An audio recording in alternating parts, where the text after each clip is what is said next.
Bienvenue à notre culte ce matin, le 9 janvier de 2022. Et nous nous sommes réunis pour adorer notre Dieu, ce grand Dieu aussi fort. Et je vous invite à chanter avec moi le numéro 35 dans le livre des Cantiques. Le numéro 35 qui commence par « Dieu fort et grand, tu vois toute ma vie. Tu m'as connu, tu m'as sondé des cieux. Où puis-je fuir ta science infinie?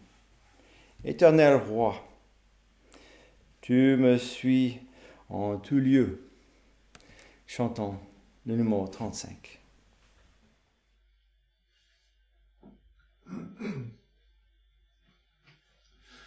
Dieu fort et grand, tu vois toute ma vie.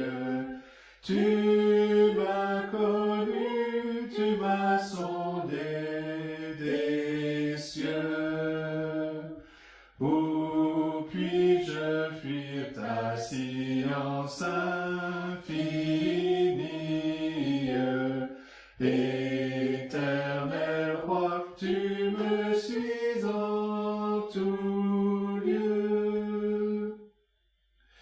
Soit que je marche ou bien que je m'arrête, voici Seigneur, tu te tiens près de moi. Et pour parler quand ma langue s'apprête, tout mon dessein est déjà devant toi. Vivant ou mort dans les cieux, sur la terre, saint de lumière ou saint d'obscurité, partout ta main peut me saisir, ô Père, partout sur moi ton œil est arrêté. Que ta pensée est donc mystérieuse, je n'en saurais mesurer la hauteur. À mes regards, ton œuvre est merveilleuse, et confondu, j'adore ta grandeur. Connaître, ô Dieu, ton amour, ta puissance, sur mon sentier, voir briller ta splendeur. Fondé sur toi toute mon espérance, sont les seuls biens que désire mon cœur. Et maintenant, je vous invite à courber dans la prière avec moi. Prions. Notre Dieu, notre Père Céleste, nous te louons et nous te bénissons. Toi qui es ce grand Dieu fort, ce Dieu qui est tout-puissant, qui a créé toutes choses, qui a tissé toutes choses ensemble, celui qui a cette sagesse infinie, celui qui a l'autorité sur toutes choses dans sa création, celui qui ne laisse rien échapper à ta volonté et rien n'est caché devant ta face. nous venons à toi pour t'adorer, ce Dieu majestueux, ce seul Dieu, ce Dieu qui s'est révélé à son créature. Donc, tu as fait ton créature selon ton image, tu lui as donné un corps physique merveilleux, tu as créé ce cerveau qui est une chose si complexe et que ton créature, il a cette intelligence pour vivre, pour réfléchir, cette sagesse que tu lui donnes, toute la science pour comprendre et commencer à comprendre toute ta création. Oui, tu nous as créés pour t'adorer. Et toute adoration revient à toi. Et toute gloire. Notre Dieu, c'est notre désir de venir t'adorer, toi qui es ce Dieu qui se révèle. Mais Seigneur, nous voyons en nous-mêmes un désir dans le sens contraire.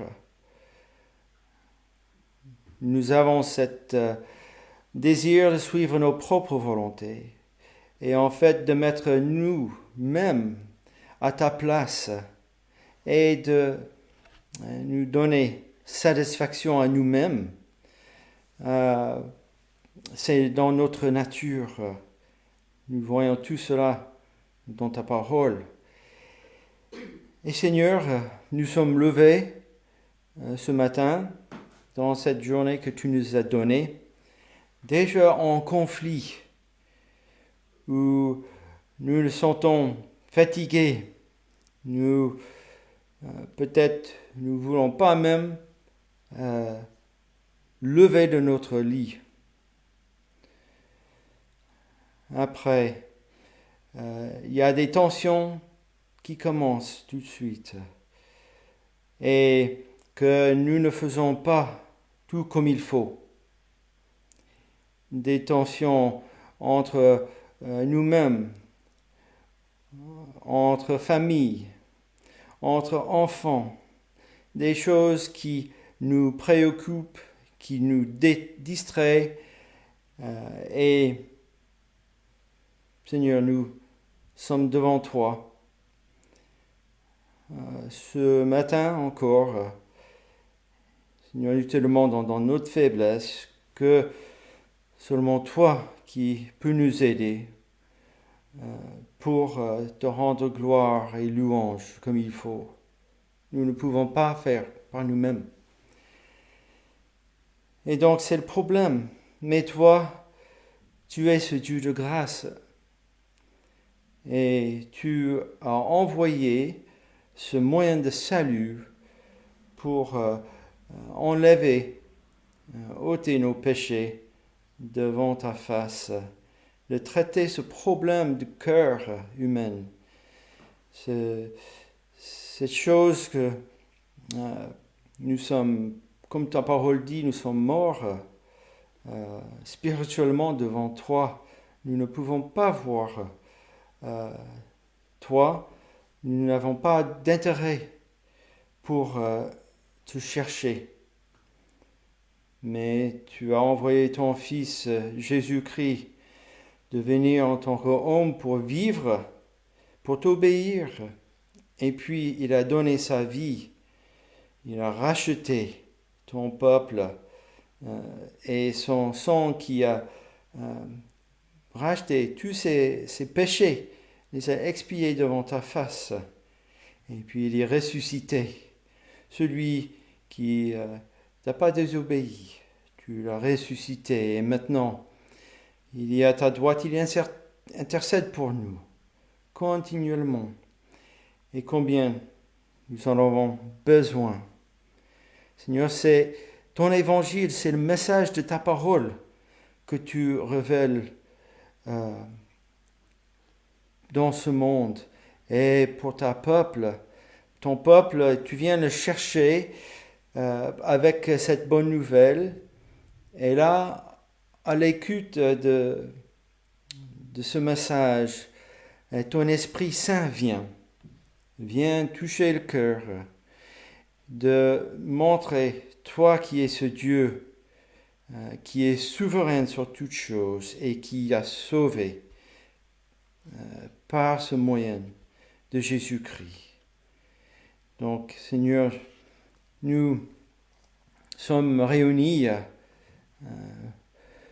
pour proclamer dans ce monde cette merveilleuse nouvelle, cette bonne nouvelle de salut en Jésus-Christ. Face à ton colère et ton jugement qui viendra. Donc, dans notre culte ce matin, nous prions pour nous-mêmes que tu nous rendes attentifs à ta parole, que ton esprit nous instruit et nous permet d'entendre ta parole et ta voix dans l'explication de ta parole. C'est notre prière pour tous ceux qui se réunissent pour faire la même chose sur cette terre, qui sont touchés par ta grâce, qui se réunissent en ton nom et qui proclament ce message de salut en Jésus-Christ. Que tu sois avec nos frères et sœurs que nous connaissons, qui font cela dans ce pays, en Afrique, en Australie, dans tous les autres pays en Europe, aux États-Unis, dans l'Amérique du Sud, partout sur cette terre, jusque des endroits les plus reculés de ce monde, que ton message soit proclamé et que ton esprit vienne chercher ton peuple à ta gloire, à salut en Jésus-Christ. Nous demandons que tu sois avec ceux qui ne sont pas avec nous en présentiel ce matin. Nous pensons à Cobus et Benita. Nous pensons à Jean-Claude et Wendy, que tu les bénis et que tu les ramènes vers nous encore. Nous prions pour ceux qui nous écoutent aussi plus à distance par ces connexions d'Internet, Seigneur, que tu sois avec eux, que tu les bénis et que ta grâce vraiment puisse être devant leurs yeux et d'avoir cet sentiment qu'ils ne sont pas seuls, que ensemble, nous tous, nous dépendons de ta grâce continuellement. Et d'avoir cette assurance que tu contrôles toutes choses et que tout se déroule selon ton dessein éternel, que des nations qui se lèvent et des calamités dans ce monde, Seigneur, toi avec cette puissance qui a l'autorité sur toute autorité ici-bas, toi tu sais ce que tu fais et tu déroules toutes choses selon ton grand dessein, ces pensées que nous ne pouvons pas sonder comme toi tu nous sondes, alors que tu nous connais entièrement. Donc viens bénir ton Église ici et partout. Dans le nom de Jésus-Christ, nous te demandons. Amen. Alors nous allons chanter un autre cantique, le numéro 42. un petit peu plus loin. 42, c'est toi que je me tourne. C'est vers toi que je me tourne, je veux marcher dans tes voies.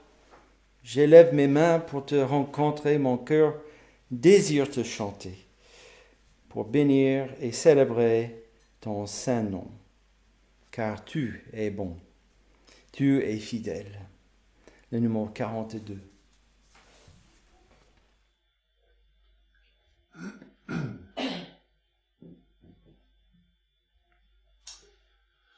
C'est vers toi que je me tourne, je veux marcher dans tes voies. J'élève mes mains pour te rencontrer, mon cœur désire te chanter, pour bénir et célébrer ton saint nom, car tu es fidèle et bon. Seigneur, ô Seigneur, je veux te donner. Seigneur, ô Seigneur, ma vie à jamais. Mes yeux contemplent ta gloire, ta vie ranime ma foi. Ta paix et ta joie inondent mon cœur, toi seul fais tout mon bonheur. Je veux proclamer que tu es celui qui chaque jour nous bénit. Seigneur, ô Seigneur, je veux partager. Seigneur, ô Seigneur, ton éternité.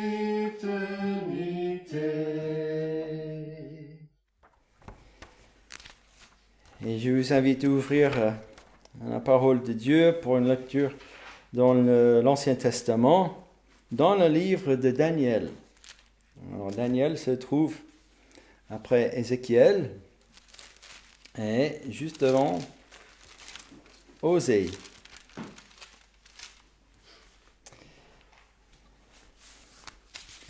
Le livre de Daniel. Alors, rappelez-vous ce qui se passe dans ce livre. Nous sommes 600 ans avant Jésus-Christ, et puis environ presque un peu plus que 200 ans après le roi Salomon, qui était le fils de David, où tout le royaume était réuni. Et donc, entre le roi Salomon et ce livre, eh bien, nous avons vu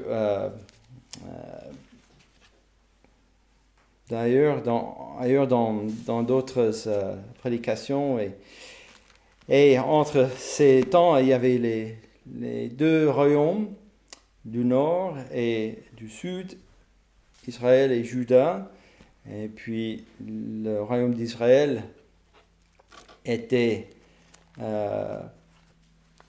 vaincu par les Assyriens, et maintenant nous sommes ici, les Babyloniens, sous le roi de Nebuchadnezzar, viennent siéger Jérusalem, et bientôt Jérusalem va tomber, et il y a le peuple d'Israël qui sont emmenés en captivité à Babylone. Et tout cela dans le dessein de Dieu. Et donc, si vous vous rappelez que dans ce peuple déporté en Babylone, il y avait des jeunes gens, des enfants d'Israël que le roi a mis à part. Et nous voyons au chapitre 1, verset 4, que de jeunes garçons sans défaut corporel, beaux de figure, doués de sagesse, d'intelligence et d'instruction capables de servir dans le palais du roi, et à qui l'on enseignerait les lettres et la langue des Chaldéens. Donc, pour servir dans ce palais de roi Nebuchadnezzar, ce plus puissant roi du monde à l'époque. Donc, on avait les beaux gosses ici. Après, on avance un petit peu plus loin. Ils sont bien plus de servir dans le palais du roi, et ils étaient donnés des noms différents. Daniel et les autres qui étaient Ananias, Michaël et Azaria. Ils étaient donnés de nouveaux noms, après les noms des divinités païennes de la culture babylonienne.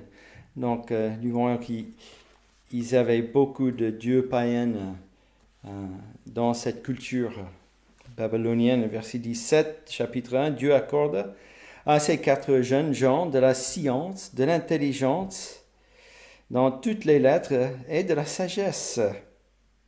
Et Daniel expliquait toutes les visions et tous les songes. Donc,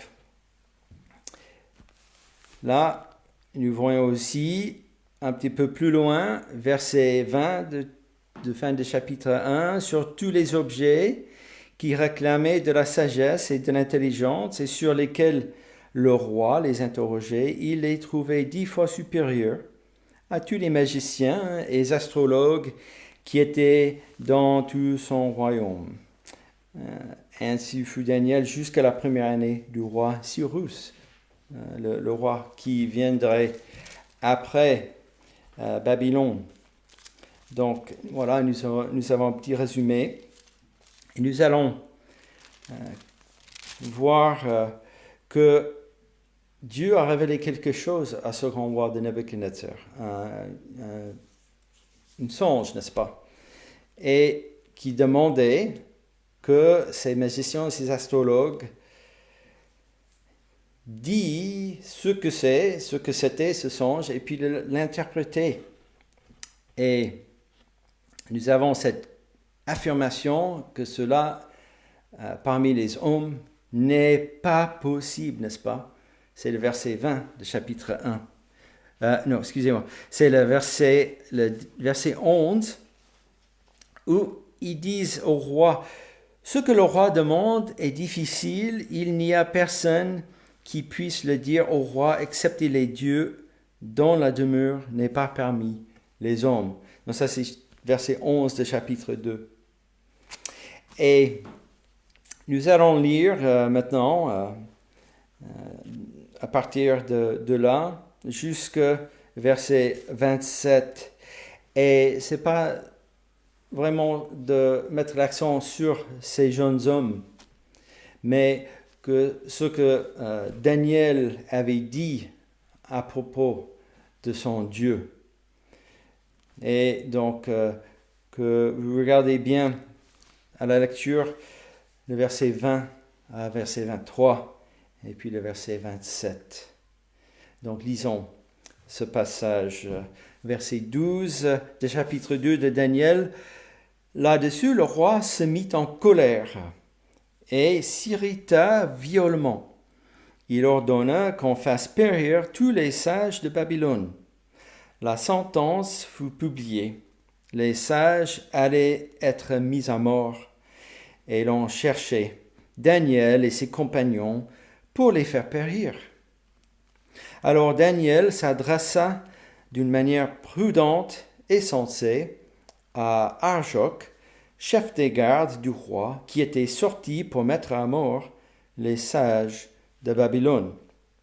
Il prit la parole et dit à Arjoc, commandant du roi, « Pourquoi la sentence du roi est-elle si sévère ?» Arjoc exposa la chose à Daniel. Et Daniel se rendit vers le roi et le pria de lui accorder du temps pour donner au roi l'explication. Ensuite, Daniel alla dans sa maison et il instruisit de cette affaire Ananias, Michaël et Azaria, ses compagnons, les engageant à implorer la miséricorde du Dieu des cieux afin qu'on ne fasse pas périr Daniel et ses compagnons avec le reste des sages de Babylone. Alors le secret fut révélé à Daniel dans une vision pendant la nuit. Et Daniel bénit le Dieu des cieux. Daniel prit la parole et dit, c'est le verset 20, « Béni soit le nom de Dieu, d'éternité en éternité. À lui appartiennent la sagesse et la force. C'est lui qui change les temps et les circonstances, qui renverse et qui établit les rois, qui donne la sagesse aux sages et la science à ceux qui ont de l'intelligence. Il révèle ce qui est profond et caché. Il connaît ce qui est dans les ténèbres, et la lumière demeure avec lui. Dieu de mes pères, je te glorifie et je te loue de ce que tu m'as donné la sagesse et la force, et de ce que tu m'as fait connaître ce que nous t'avons demandé, de ce que tu nous as révélé, le secret du roi. Après cela, Daniel se rendit auprès d'Arjoc, à qui le roi avait ordonné de faire périr les sages de Babylone. Il alla, il lui parla ainsi, « Ne fais pas périr les sages de Babylone. Conduis-moi devant le roi, et je donnerai au roi l'explication. » Arjoc conduisit promptement Daniel devant le roi et lui parla ainsi, « J'ai trouvé parmi les captifs de Juda un homme qui donnera l'explication au roi. » Le roi prit la parole et dit à Daniel, qu'on nommait Belshazzar, « Es-tu capable de me faire connaître le songe que j'ai eu et son explication ?» Daniel répondit en présence du roi et dit, « Ce que le roi demande est un secret que les sages, les astrologues, les magiciens et les devins ne sont pas capables de révéler au roi. Mais il y a dans les cieux un Dieu qui révèle les secrets et qui a fait connaître au roi Nebuchadnezzar ce qui arrivera dans la suite des temps. Voici ton songe et les visions que tu as eues sur ta couche. » Et jusque-là, la lecture de la parole. Et je vous invite à continuer à lire à loisir. Vous connaissez le songe et la suite, je pense bien. Alors, il y a des prédications sur Daniel, je pense, aussi sur le site, mais on n'a pas eu une série encore. Ce serait intéressant un jour, peut-être, n'est-ce pas?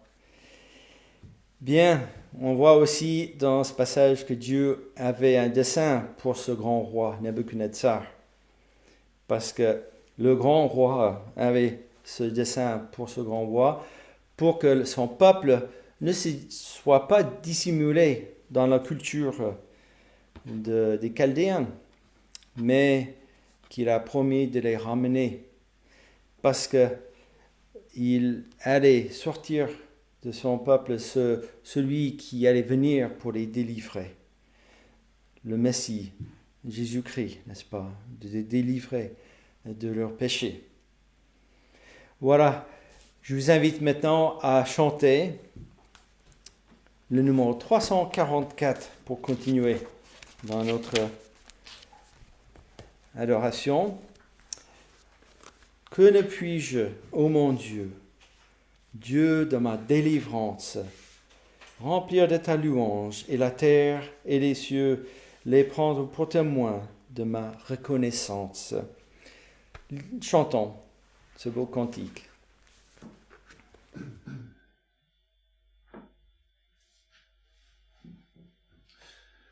Que ne puis-je, ô mon Dieu, Dieu de ma délivrance, remplir de ta louange et la terre et les cieux, les prendre pour témoins de ma reconnaissance et dire au monde entier combien je suis heureux. Heureux quand je te parle et que de ma poussière je fais monter vers toi mon hommage ou mon vœu, avec la liberté d'un fils devant son père et le saint tremblement d'un pécheur devant Dieu.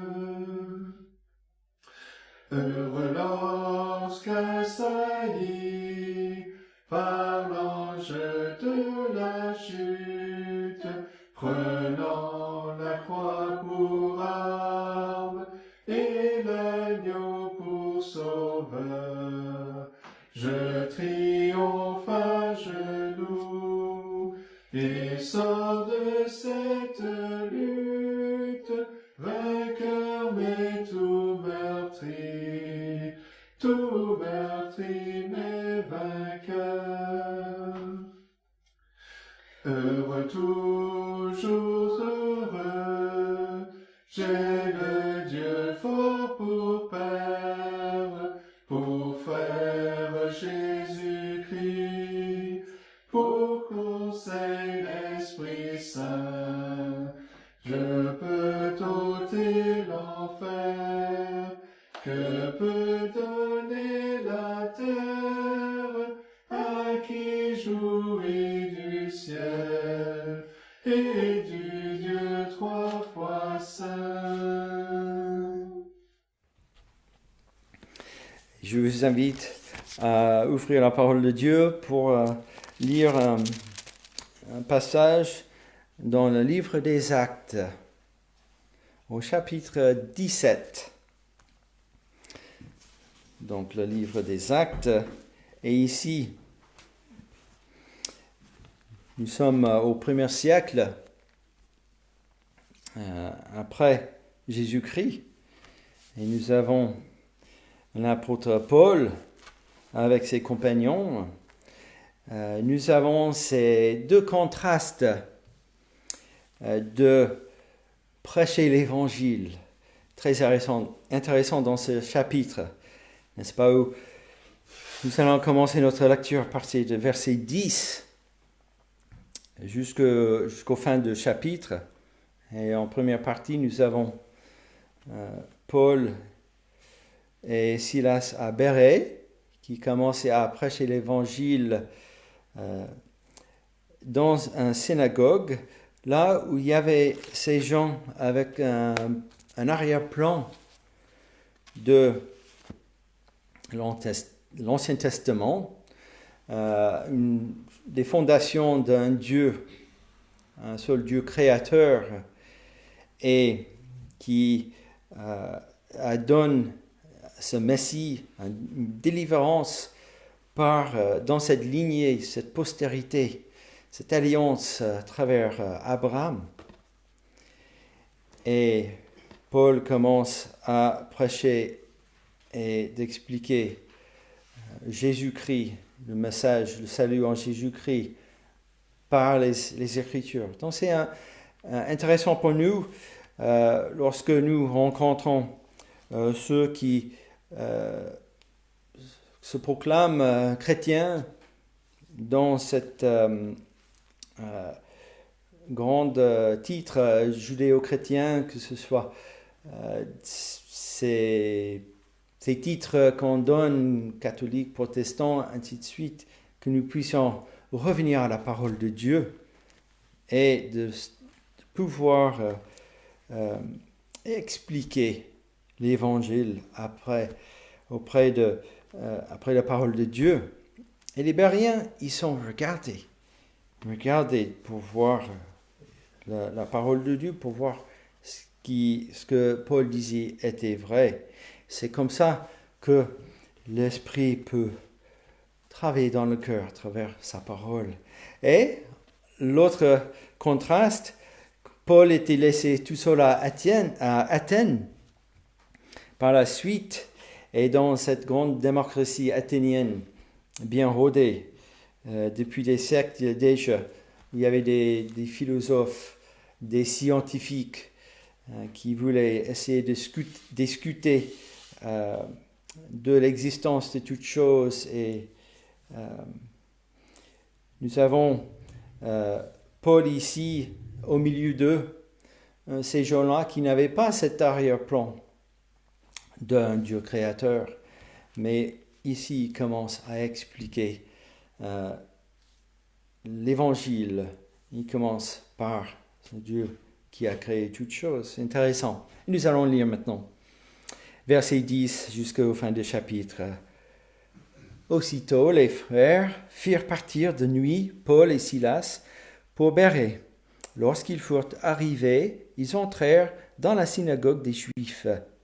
Ces Juifs avaient des sentiments plus nobles que ceux de Thessalonique. Ils reçurent la parole avec beaucoup d'empressement, et ils examinaient chaque jour les Écritures pour voir si ce qu'on leur disait était exact. Plusieurs d'entre eux crurent, ainsi que beaucoup de femmes grecques de distinction et beaucoup d'hommes. Mais quand les Juifs de Thessalonique surent que Paul annonçait aussi à Bérée la parole de Dieu, ils vinrent y agiter la foule. Alors les frères firent aussitôt partir Paul du côté de la mer. Silas et Timothée restèrent à Bérée. Ceux qui accompagnaient Paul le conduisirent jusqu'à Athènes. Puis ils s'en retournèrent, chargés de transmettre à Silas et à Timothée l'ordre de le rejoindre au plus tôt. Comme Paul les attendait à Athènes, il sentait au-dedans de lui son esprit s'irriter à la vue de cette ville pleine d'idoles. Il s'entretenait donc dans la synagogue avec les Juifs et les hommes craignant Dieu, et sur la place publique, chaque jour, avec ceux qu'il rencontrait. Quelques philosophes, épicuriens et stoïciens se mirent à parler avec lui, et les uns disaient « Que veut dire ce discoureur ?» D'autres l'entendant annoncer Jésus et la résurrection disaient « Il semble qu'il annonce des divinités étrangères. » Alors ils prirent et le menèrent à l'aréopage en disant « Pourrions-nous savoir quelle est cette nouvelle doctrine que tu enseignes ? Car tu nous fais entendre ces choses étranges. Nous voudrions donc savoir ce que cela peut être. » Verset 21. Or, tous les Athéniens et les étrangers demeurant à Athènes ne passaient leur temps qu'à dire ou à écouter les nouvelles. Paul, debout au milieu de l'aréopage, dit « Hommes athéniens, je vous trouve à tout égard extrêmement religieux. Car en parcourant votre ville et en considérant les objets de votre dévotion, j'ai même découvert un autel avec cette inscription « À un Dieu inconnu ». Ce que vous rêverez sans le connaître, c'est ce que je vous annonce. Le Dieu qui a fait le monde et tout ce qui s'y trouve, étant le Seigneur du ciel et de la terre, n'habite point dans les temples faits de mains d'hommes. Il n'est point servi par des mains humaines, comme s'il avait besoin de quoi que ce soit. Lui qui donne à tous la vie, la respiration et toutes choses.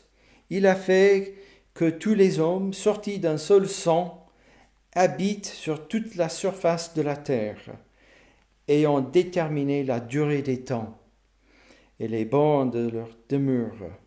Il a voulu qu'ils cherchent le Seigneur et qu'ils s'efforcent de le trouver en tâtonnant, bien qu'il ne soit pas loin de chacun de nous, car en lui, nous avons la vie, le mouvement et l'être. C'est ce qu'ont dit aussi quelques-uns de vos poètes. De lui, nous sommes la race. Ainsi donc, étant la race de Dieu, nous ne devons pas croire que la divinité soit semblable à de l'or, à de l'argent ou à de la pierre sculptée par l'art et l'industrie de l'homme. Dieu, sans tenir compte des temps d'ignorance, annonce maintenant à tous les hommes, en tout lieu, qu'ils ont à se repentir, parce qu'il a fixé un jour où il jugera le monde selon la justice par l'homme qu'il a désigné, ce dont il a donné à tous une preuve certaine, en le ressuscitant des morts. Verset 32. Lorsqu'ils entendirent parler de résurrection des morts, les uns se moquèrent et les autres dirent, nous tendons donc là-dessus une autre foi. Ainsi Paul se retira du milieu d'eux. Quelques-uns néanmoins s'attachèrent à lui et crurent. Denise, l'Aréopagite, une femme nommée Damaris et d'autres avec eux. Et jusque-là, la lecture de la parole et l'annonce de l'évangile ici a eu des résultats. Et chaque fois que l'évangile est proclamé, il ne revient jamais à vide. Et la parole nous montre bien ici, dans les deux cas, le peuple que Dieu veut entendre cet évangile vient à lui. Donc c'est un sujet de louange et je vous invite à chanter maintenant le numéro 5.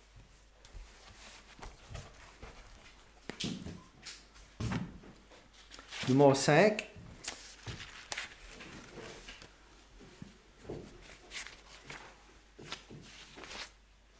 L'Éternel seul est Seigneur. Seul il est dominateur et seul il est dominateur sur les peuples de la terre. Chantons ce beau cantique.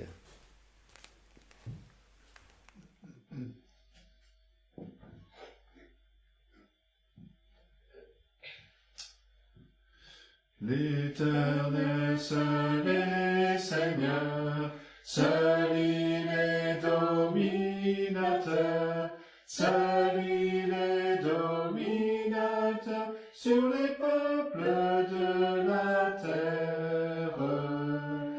Il est maître souverain, il est maître souverain des ouvrages que sa main pour sa gloire a voulu faire. Mais quel bienheureux mortel au saint monde de l'Éternel, au saint monde de l'Éternel aura le droit de paraître. Et quel homme ô puissant roi, et quel homme ô puissant roi, pour demeurer avec toi, assez juste pourrait être. C'est l'homme qui dans son cœur, par son esprit, ô Seigneur, par ton esprit, ô Seigneur, et du péché les souillures, qui fuyant la fausseté, qui fuyant la fausseté, fausseté, te sert en sincérité, levant vers toi des mains pures. Ouvrez-vous, célestes lieux, haussez-vous, portes des cieux, haussez-vous, portes des cieux, car voici le roi de gloire. Quel est ce roi, ce vainqueur? Quel est ce roi, ce vainqueur? C'est Jésus le Rédempteur qui revient de la victoire. Avec lui nous entrerons, avec lui nous régnerons, avec lui nous régnerons dans cette gloire éternelle. Ouvrez-vous, portes des cieux, ouvrez-vous, portes des cieux, tressaillez, célestes lieux, d'une allégresse nouvelle.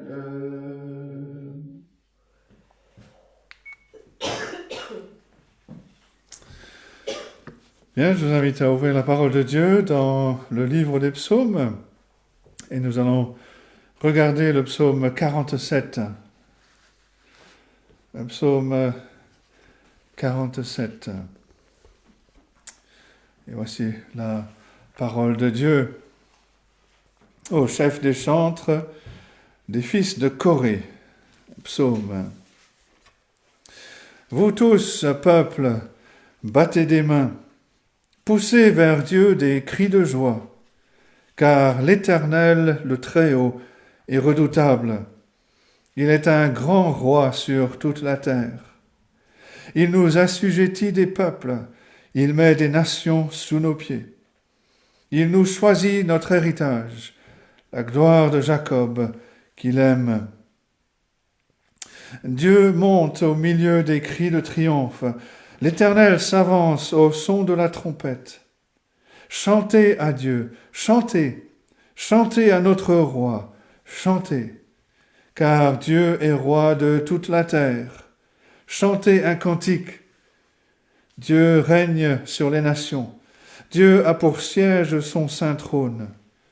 Les princes des peuples se réunissent au peuple du Dieu d'Abraham, car à Dieu sont les boucliers de la terre. Il est souverainement élevé. Et jusque-là, la parole de Dieu. Je ne sais pas si vous connaissez tous, je pense qu'ici, oui, mais ceux qui nous écoutent peut-être pas, que tout le monde connaît le phénomène qu'on appelle un flash mob. Alors, une définition de cela, c'est un spectacle d'art soigneusement planifié et chorégraphié, souvent en chantant ou en dansant, qui est mis en scène dans les lieux publics avec l'apparence de la spontanéité. C'est-à-dire que vous êtes dans un lieu public et puis tout d'un coup quelqu'un se lève et chante ou danse et puis petit à petit d'autres personnes se rejoignent à lui et ensemble ils font quelque chose de chorégraphié, de beau, de magnifique, avec l'apparence de quelque chose qui n'était pas prévu, alors que bien entendu tout cela a été planifié dès le départ. Et pour l'auteur du psaume 47, on devrait tous être impliqués dans un flash mob à tous les moments de la journée. On devrait de manière spontanée élever nos cœurs à la louange du grand roi. Vous tous, peuple, battez des mains, poussez vers Dieu des cris de joie, car l'Éternel est un Dieu, car l'Éternel, le Très-Haut, est redoutable. Il est un grand roi sur toute la terre. Et on va diviser ce psaume, on va, disons, marquer 3 points. Regardez ce psaume sous 3 points. Et le premier point, c'est que nous avons ici une célébration de la souveraineté de Dieu. C'est le thème général de ce psaume. L'Éternel est digne de louange parce qu'il est roi de toute la terre, comme le dit le verset 8. Des rois sont souverains dans le fait que tous leurs sujets leur doivent l'allégeance. Et puisque Dieu est le Créateur et le Seigneur de toute la terre, chaque être humain, chaque créature, et en particulier chaque être humain, lui doit la foi et l'obéissance. Dans son livre « Choisi par Dieu », R.C. Sproul écrit ceci: « En tant que souverain, Dieu est l'autorité suprême dans les cieux et sur la terre. Il a créé l'univers. L'univers lui appartient. Sa qualité de propriétaire lui confère certains droits. Il peut faire de son univers ce qui lui plaît, selon sa sainte volonté. » Dans la mesure où la plupart des gens aujourd'hui dans le monde pensent très peu à Dieu, ils ont tendance à le concevoir comme un spectateur lointain des affaires de ce monde il n'assume aucun rôle direct lui-même. C'est comme l'horloger qui a remonté l'horloge et qui ensuite part et laisse l'horloge tourner. Alors que la Bible présente une image bien différente de Dieu. En plus de son autorité royale en tant que roi, Dieu règne réellement avec sa puissance souveraine. Le psaume 135, verset 6, par exemple, dit ceci: « Tout ce que l'Éternel veut, il le fait, dans les cieux et sur la terre, dans les mers et dans tous les abîmes. Tout ce que l'Éternel veut, il le fait. » Et Dieu n'est pas à l'écart des affaires de ce monde. Psaume 22, verset 28, « Car à l'Éternel appartient le règne. Il domine sur les nations. » Et la Bible étend le contrôle souverain de Dieu aux affaires individuelles de chaque personne, y compris chacun d'entre nous. Rappelez-vous, le Seigneur Jésus-Christ lui-même, en Matthieu 10, par exemple, versets 29 et 30, dit que même un passereau ne tombe à terre sans la volonté de Dieu. Et un peu plus loin, un passage qui me fait un peu sourire, mais que même les cheveux sont tous comptés sous le contrôle souverain de Dieu. Même mes cheveux. La doctrine de la souveraineté de Dieu n'est pas populaire chez la plupart des gens parce que les hommes et les femmes veulent croire en leur propre souveraineté. J'ai aperçu cette semaine en passant sur le fil d'actualité de ma page Facebook une discussion dans ce genre. Je n'ai pas réussi à la trouver pour citer exactement les propos, mais ça allait dans ce sens. Et j'ai retrouvé un poème d'un poète anglais, William Henley, qui a écrit un petit poème dont certaines parties ont été reprises par différentes personnes, telles que Winston Churchill, qui a paraphrasé le poème, ou Nelson Mandela, ou Barack Obama. Le poème s'intitule « Invictus », qu'on pourrait traduire « invincible » ou « invaincu ». Et l'être humain voudrait faire sienne ces paroles du poème. « Je suis le maître de mon destin. Je suis le capitaine de mon âme. » Mais Dieu réfute cette vanité humaine et Dieu se déclare le seul maître des destins, le seul capitaine des âmes. Deutéronome 32, verset 39. « Sachez donc que c'est moi qui suis Dieu et qu'il n'y a point de Dieu près de moi. Je fais vivre et je fais mourir. Je blesse et je guéris, et personne ne délivre de ma main. » Et un peu plus loin, dans Ésaïe 45, versets 6 et 7, l'Éternel insiste encore, « Je suis l'Éternel, et il n'y en a point d'autre. Je forme la lumière, je crée les ténèbres, je donne la prospérité, je crée l'adversité. Moi, l'Éternel, je fais toutes ces choses. » Et 1 Samuel 2, verset 7, nous lisons ceci, l'Éternel appauvrit et il enrichit, il abaisse et il élève. La souveraineté de Dieu ne signifie pas que les hommes et les femmes n'exercent pas leur volonté, ne prennent pas de décision. La Bible enseigne que l'homme a une véritable volonté, même si l'homme est déçu, même s'il est esclave du péché. Mais il est responsable de ses actions.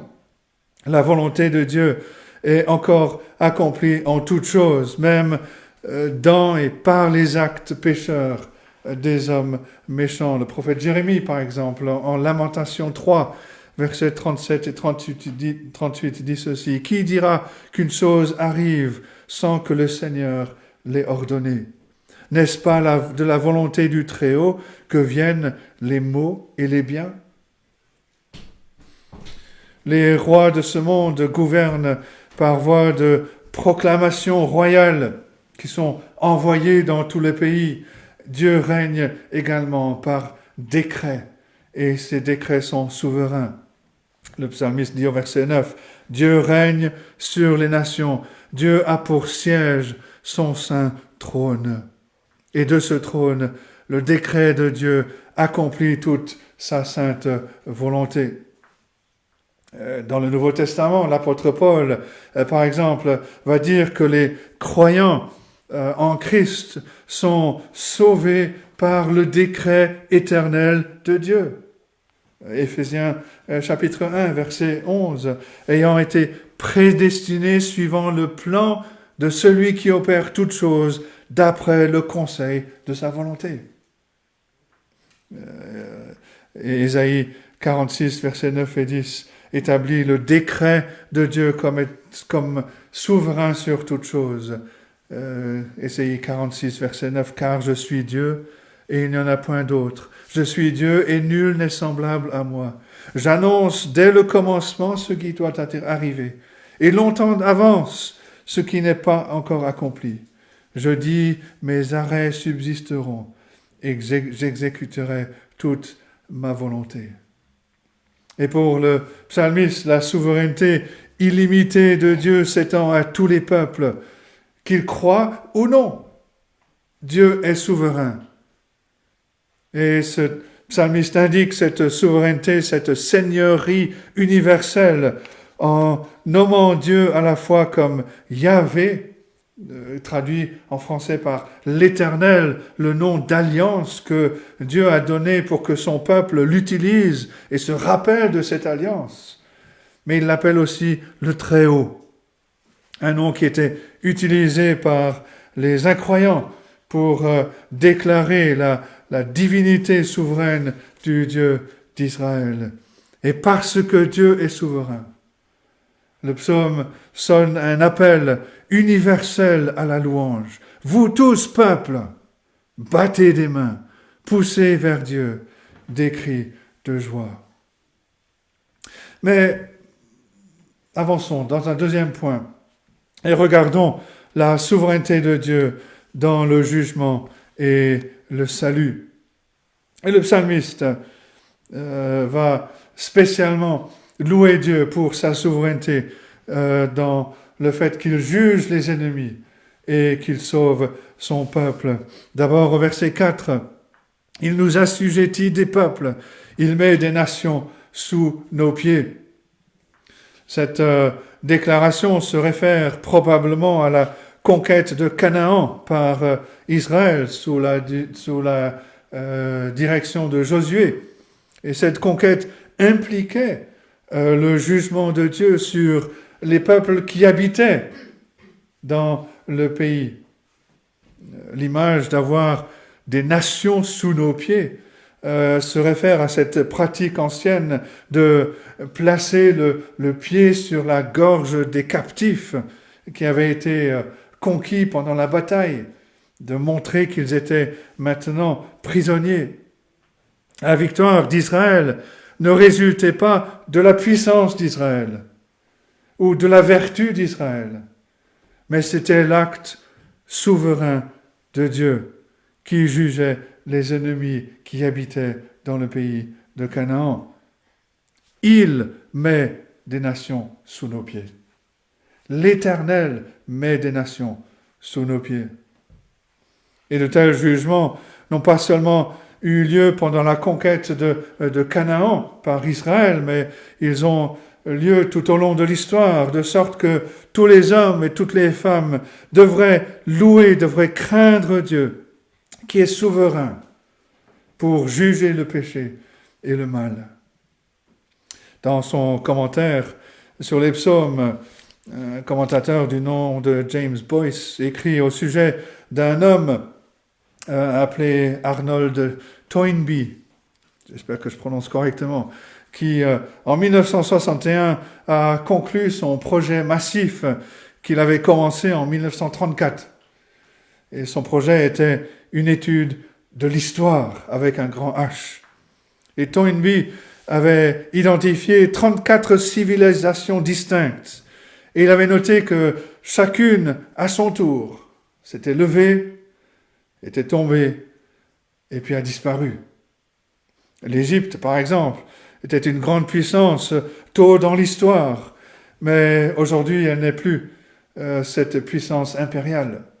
Babylone, dont on a mentionné tout à l'heure dans la lecture, Babylone régnait autrefois sur une grande partie de la terre, mais c'est maintenant en grande partie un désert, stérile.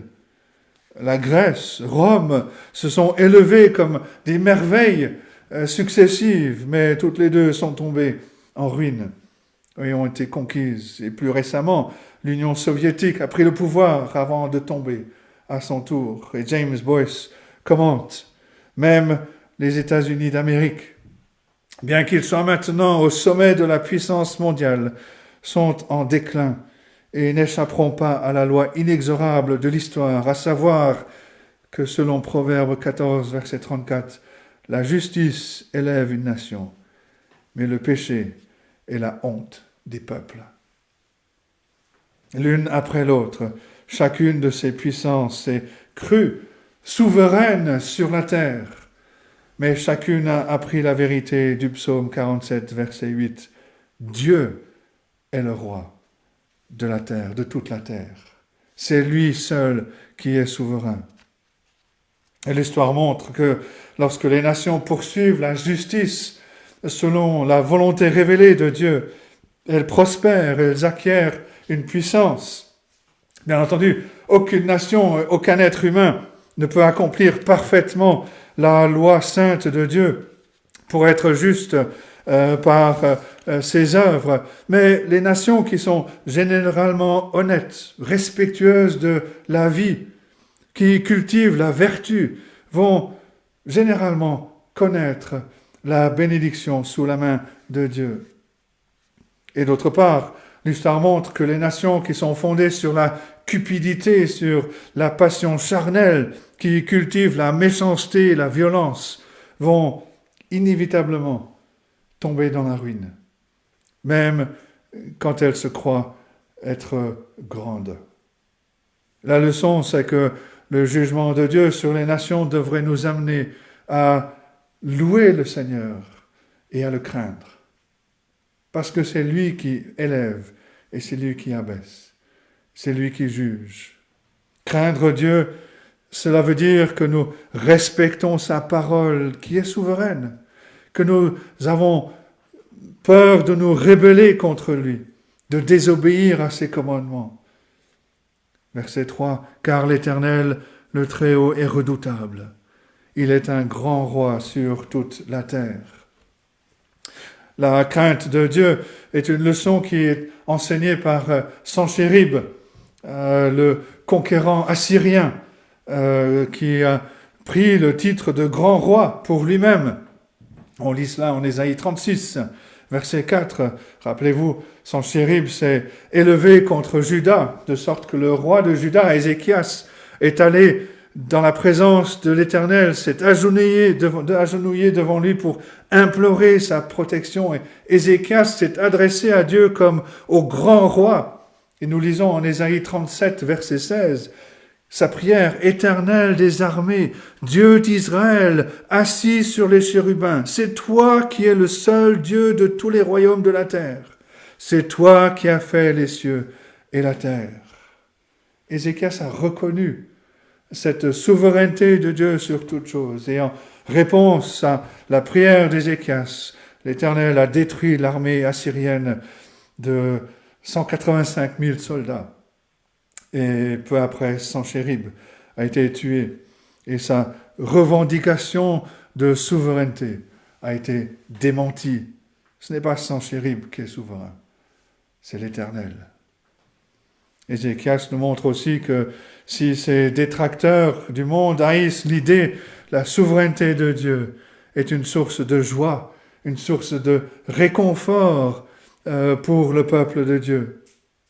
Tout comme Dieu a sauvé Jérusalem dans l'ancien temps, notre salut est établi par le décret éternel de Dieu et il est soutenu par la puissance souveraine de Dieu. Et personne ne pourra le détruire, personne ne pourra nous détruire, comme Paul le chante d'une certaine manière en Romains chapitre 8, personne ne pourra nous séparer de l'amour que Dieu nous a manifesté en Jésus-Christ. Le verset 5 célèbre la grâce de Dieu. Il nous choisit notre héritage, la gloire de Jacob qu'il aime. Juste une parenthèse sur le mot pause ici. Rappelez-vous que les psaumes étaient chantés. Et donc, quand il y a le mot pause, c'était aussi une manière de... Il y avait un interlude musical. C'est aussi une manière de réfléchir sur ce qu'on venait de chanter. Et cette déclaration que nous avons au verset 5 fait probablement référence au don que Dieu a fait du pays de Canaan. Une terre de lait et de miel pour être l'héritage de son peuple. Et à l'intérieur du pays de Canaan, l'Éternel a distribué les terres pour être un héritage pour chaque tribu, chaque clan, chaque famille. Cet héritage était l'orgueil, la joie d'Israël, un symbole de l'amour de Dieu pour eux. Il nous a donné cette terre. Et alors que l'histoire de la rédemption avance avec la venue du Seigneur Jésus-Christ, nous réalisons que la terre de la promesse était le symbole de toute la richesse du salut qui nous vient par la foi en Jésus-Christ. Voilà tout ce que Dieu nous donne. Comme Israël en Canaan, nos bénédictions de salut sont l'héritage souverain de Dieu, le don de son amour pour nous. Il nous fait entrer dans cet héritage. Le Nouveau Testament souligne que la grâce souveraine de Dieu est la source de notre salut. Le salut commence par la prédestination éternelle de Dieu qui choisit son peuple, qui élit son peuple, qui sont ensuite appelés de manière effective à la fois par le Seigneur Jésus-Christ, par la puissance de sa parole, par l'Esprit qui œuvre dans les cœurs, qui sont par conséquent justifiés, sanctifiés, glorifiés, comme Paul écrit en Romains 8, verset 30, ceux qu'il a prédestinés, il les a aussi appelés. Ceux qu'il a appelés, il les a justifiés. Ceux qu'il a justifiés, il les a aussi glorifiés. Et tout comme le Juif dans l'Ancien Testament pouvait célébrer comment Dieu a choisi notre héritage pour nous, comme le dit le verset 5 de ce psaume, Paul situe nos bénédictions en Jésus-Christ.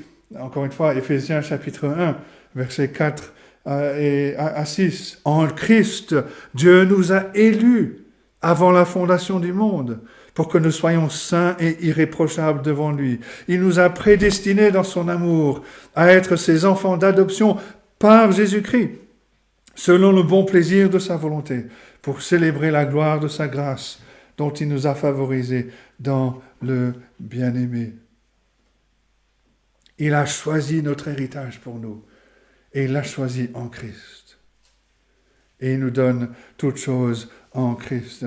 C'est cette même grâce souveraine qui anime le psaume 47, parce que non seulement la souveraineté de Dieu dans le salut nous donne le réconfort et l'espérance, mais elle nous motive à louer notre grand et sauveur roi. Dans sa lettre aux Romains, chapitre 11, verset 36, l'apôtre Paul avait conclu « C'est de lui, par lui et pour lui que sont toutes choses, à lui la gloire dans tous les siècles. » Et le psalmiste fait écho en vantant la souveraineté de Dieu, tant dans le jugement que dans le salut. Vous tous, peuple, battez des mains, poussez vers Dieu des cris de joie, car l'Éternel, le Très-Haut, est redoutable. Il est un grand roi sur toute la terre. C'est lui qui a choisi notre héritage pour nous. Et donc cela nous amène au troisième point. Dieu est digne de notre louange. Le contexte du psaume 47 nous est révélé donc au verset 6 du psaume. Dieu monte au milieu des cris de triomphe. L'Éternel s'avance au son de la trompette. Certaines versions ont les verbes au passé. Dieu est monté au milieu des cris de triomphe et l'Éternel s'est avancé au son de la trompette. Les experts croient que ce verset se réfère à une fête annuelle qui célébrait l'intronisation du Seigneur, probablement avec une procession de l'arche de l'Alliance jusqu'au temple. Il est possible que le psaume se réfère même à la première venue à Jérusalem au temps de David de l'arche, le marchepied du trône de Dieu sur terre. Et ce thème correspond au psaume 47. On voit Israël prendre possession de la terre de la promesse, un événement qui couvre plusieurs générations, qui se termine quand David a capturé Jérusalem et a amené le trône de Dieu jusqu'à la montagne de Sion. Et de plus, le verset 6, dans sa formulation en hébreu, ressemble beaucoup au verset en 2 Samuel 6, verset 15. On lit ceci, « David et toute la maison d'Israël firent monter l'arche de l'Éternel avec des cris de joie et au son des trompettes. » La formulation en hébreu est très similaire. Le psaume 47 semble avoir été composé en réponse à cet événement, ou alors dans des années qui ont suivi, pour se souvenir de cette montée vers Jérusalem, au temps de David, de l'arche de l'Alliance sur la montagne de Sion. Et quand le peuple de Dieu célèbre l'ascension du Seigneur jusqu'à son trône dans le temple, il nous a rappelé que la souveraineté de Dieu est une cause de la plus grande joie. Savoir que Dieu règne, c'est jouir d'une grande bénédiction parce que toute personne qui regarde au Seigneur par la foi ne sera jamais déçue. Et c'est particulièrement vrai dans l'évangile de Jésus-Christ. Un commentateur écrit ceci, « La victoire véritable et finale du Seigneur ne consiste pas dans une soumission qui est amenée par la guerre et l'effusion de sang, ou dans la consternation qui stupéfie l'esprit, mais dans un changement dans l'esprit et le cœur du peuple, de sorte qu'il lui rende une adoration joyeuse. » Et les chrétiens voient un parallèle entre l'élévation de l'arche de l'Alliance jusqu'au temple de Jérusalem et l'ascension du Seigneur Jésus-Christ jusqu'à son trône dans le ciel. Voir notre Sauveur sur son trône de gloire, savoir que tout pouvoir lui a été donné, apporte la joie à notre adoration, nous pousse à offrir la louange à Dieu en son nom. Et le psaume 47 nous donne 5 descriptions de louanges qui devraient se trouver dans notre adoration. Tout d'abord, une louange joyeuse et exubérante.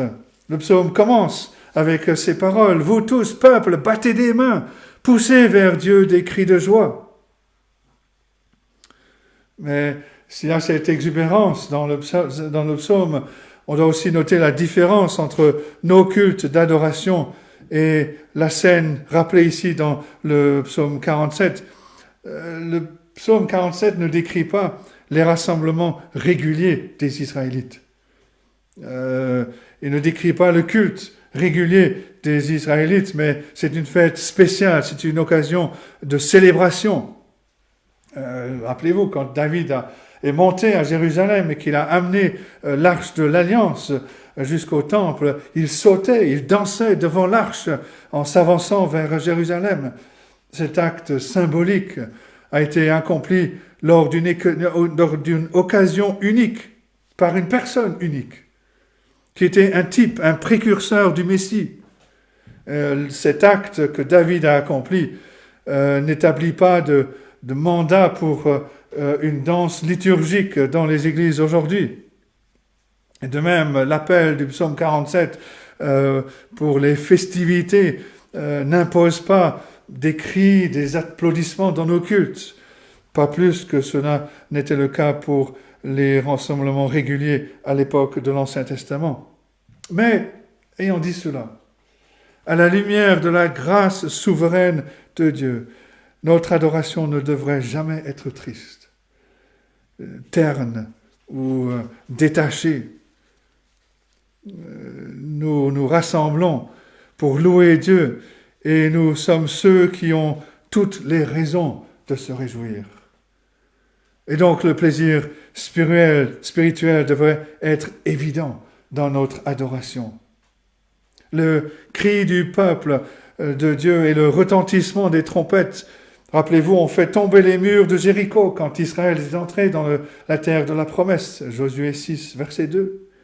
Les cris du peuple et les sons des trompettes ont accompagné le couronnement des rois d'Israël.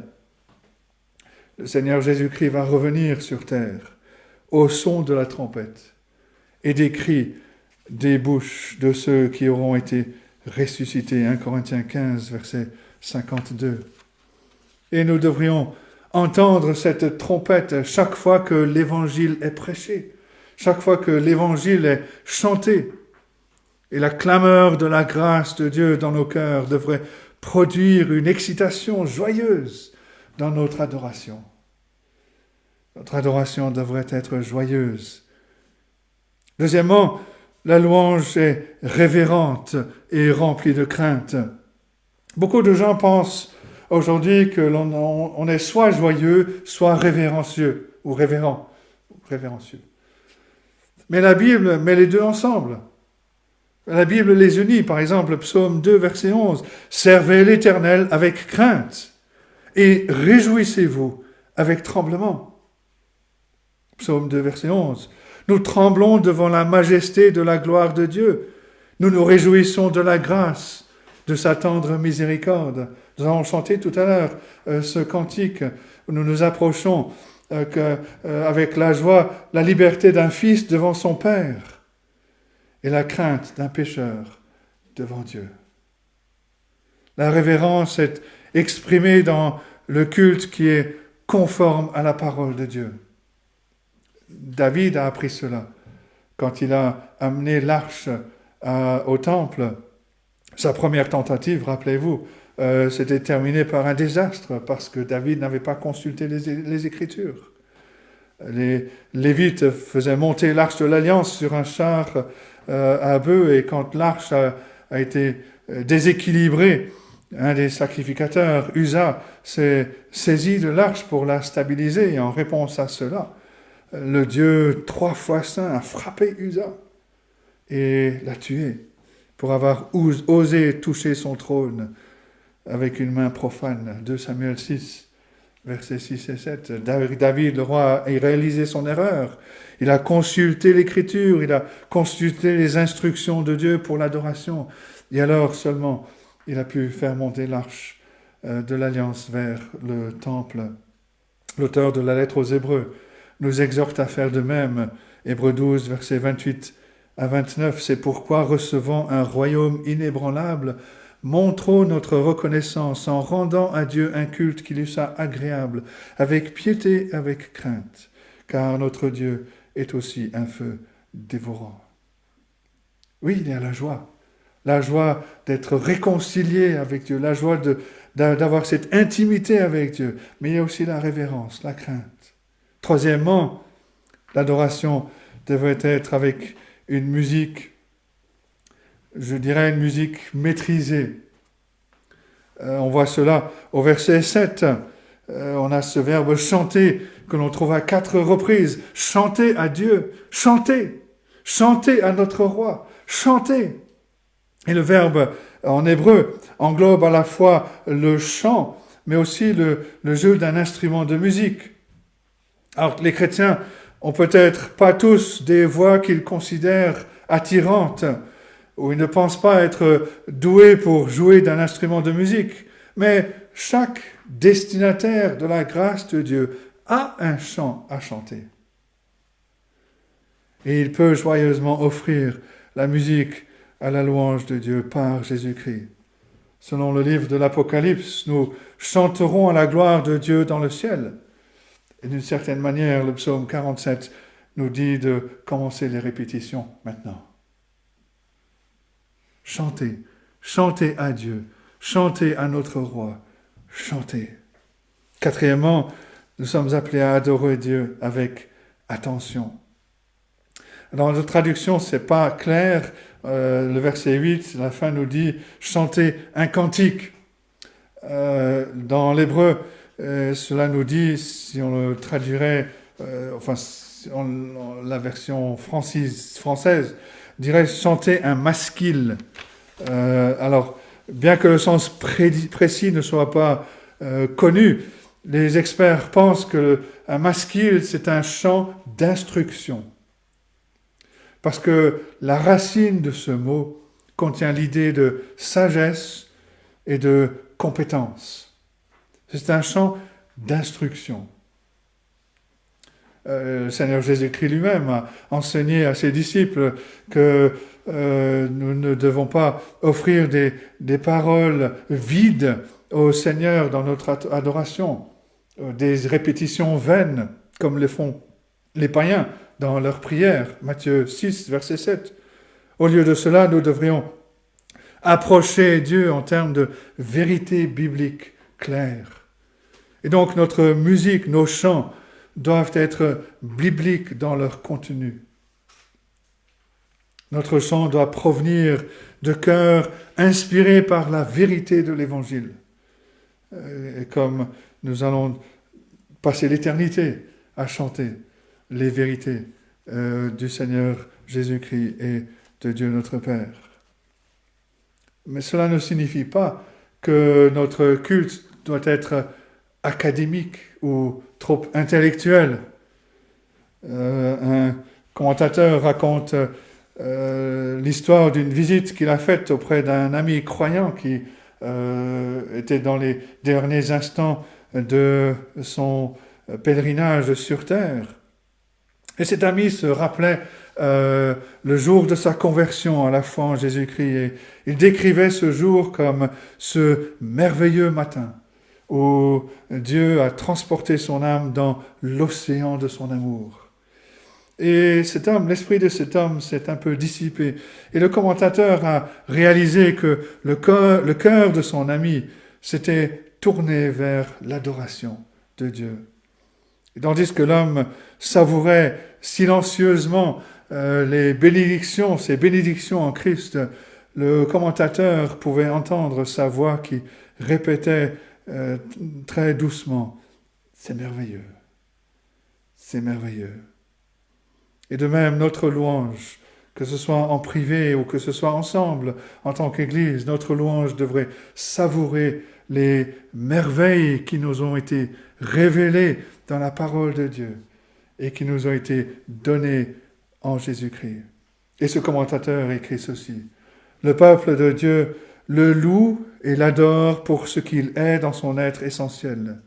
Il le loue pour son amour révélé dans le don et dans l'œuvre de son cher Fils, et pour avoir sauvé leur âme de la mort éternelle. Il le loue pour ses jouissances plus pleines de son amour qui les attendent dans le monde à venir. Constamment émerveillé par ce que Dieu nous donne et par ce qu'il nous a révélé dans sa parole. Et cinquièmement, Le psaume 47 insiste sur le fait que la louange doit être offerte au Seigneur de manière universelle. En d'autres mots, chacun doit adorer le roi qui est intronisé. C'est avec ce principe à l'esprit que le psaume se conclut, non avec un commandement, mais avec une prophétie. Les princes des peuples se réunissent au peuple du Dieu d'Abraham. Rappelez-vous, le psaume a commencé avec un appel à tous les peuples pour applaudir, pour crier au Seigneur. Et il se termine par une promesse que les croyants de tous les peuples se rassemblent comme un peuple du Dieu d'Abraham.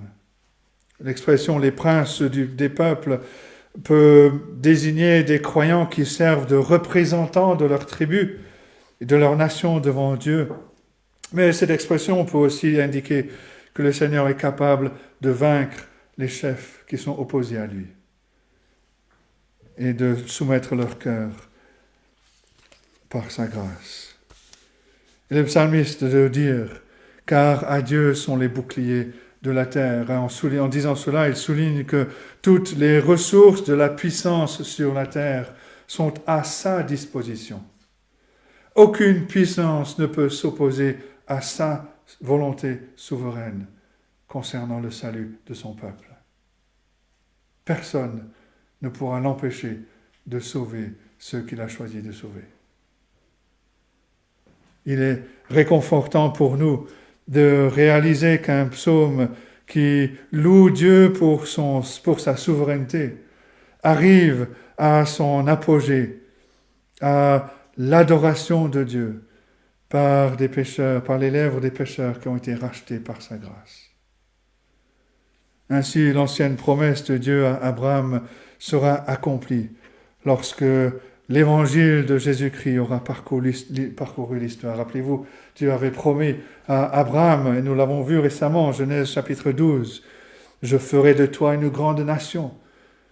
Toutes les familles de la terre seront bénies en toi. » Et avec l'accomplissement de cette promesse, alors que tous les rachetés se rassemblent comme le peuple du Dieu d'Abraham, la puissance souveraine de Dieu est démontrée.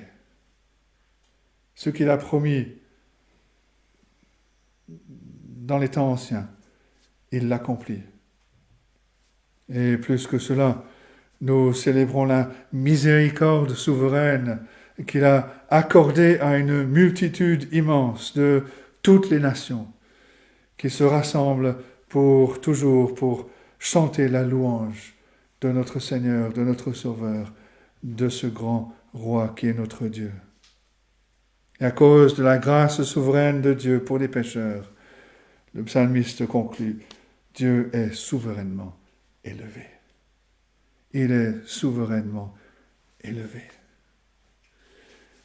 À la lumière de cette prophétie qui termine le psaume, j'espère que vous voyez pourquoi l'image du flash mob dépeint si bien le psaume 47 dans sa louange spontanée et croissante à notre Dieu souverain.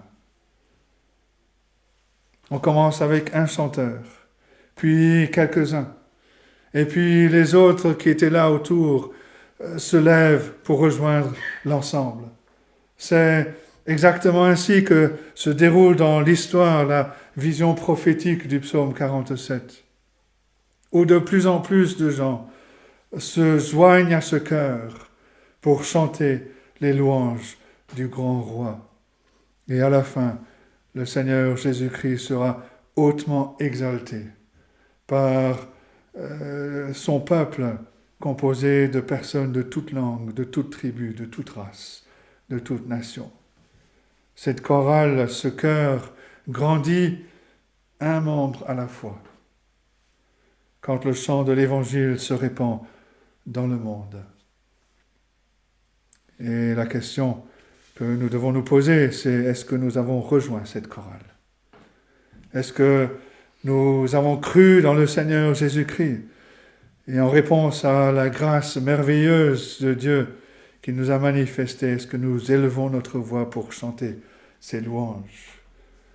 Est-ce que par notre vie, d'autres sont attirés à rejoindre cette chorale pour louer ce Dieu grand, ce Dieu sauveur, ce Dieu tout-puissant.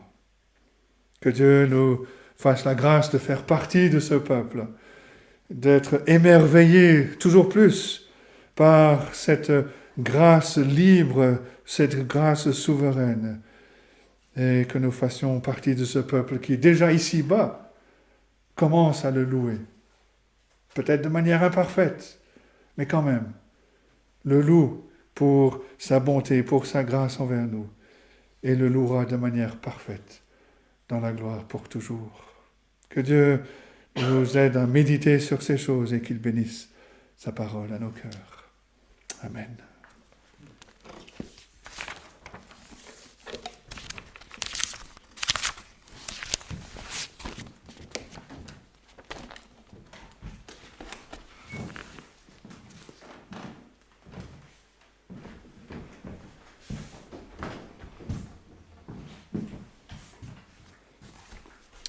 Et je vous invite à chanter 197 dans notre livre des Cantiques. Qu'aujourd'hui, toute la terre s'égaie au nom du Seigneur. 197.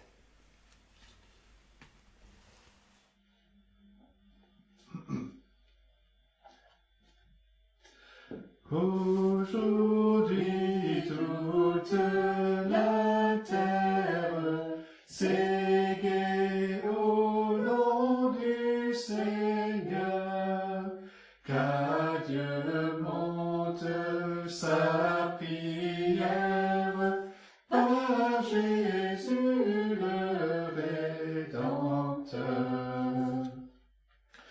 Qu'aujourd'hui son évangile en tout lieu soit publié, qu'apporter son jour facile, tout pécheur soit convié.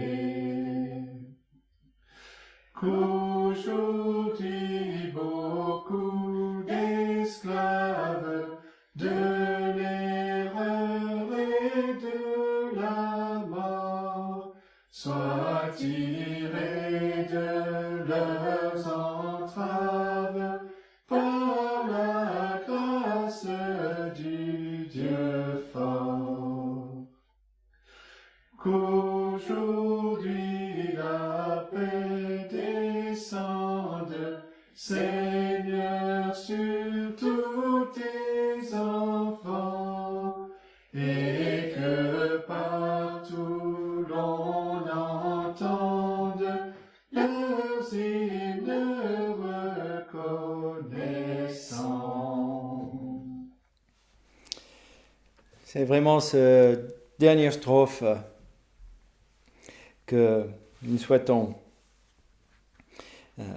Qu'aujourd'hui la paix descende, Seigneur, sur tous tes enfants. Et nous allons terminer avec cette bénédiction dans la parole de Dieu, dans ce livre aux Thessaloniciens. Que le Dieu de paix vous sanctifie lui-même tout entier, et que tout votre être, l'esprit, l'âme et le corps soient conservés irréprochables lors de l'avènement de notre Seigneur Jésus-Christ. Celui qui vous a appelé est fidèle, et c'est lui qui le fera. Que la grâce de notre Seigneur Jésus-Christ soit avec vous. Amen. Et bon dimanche à tout le monde, bonne semaine et à la semaine prochaine, Dieu voulant.